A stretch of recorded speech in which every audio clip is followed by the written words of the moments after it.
Did your eagerly awaited Temu haul vanish into thin air? Don't panic, because this video will walk you through exactly what to do when your Temu package is a no-show. First, pull up the Temu app and head straight to your order history. Tap on the order in question and locate the tracking information. Carefully examine the dates, locations, and any delivery exceptions noted. If the tracking information is unclear or indicates a problem, it's time to contact Temu customer service. The fastest way is usually through the app's chat function. Prepare to provide your order number and a concise explanation of the issue. If the chat doesn't resolve your issue, or you prefer a written record, send an email to Temu's customer service team.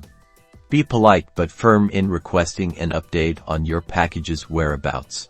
If Temu is unable to locate your package, you can file a claim for a refund or request a reshipment.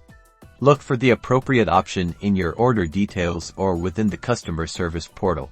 As a last resort, if you're still unsatisfied after contacting Temu and filing a claim, consider contacting your bank or credit card company to dispute the charge. Gather all your communication with Temu as evidence. By following these steps, you can increase your chances of either locating your missing Temu package or receiving a refund. Don't forget to share this video with your fellow Temu shoppers and subscribe for more helpful tips.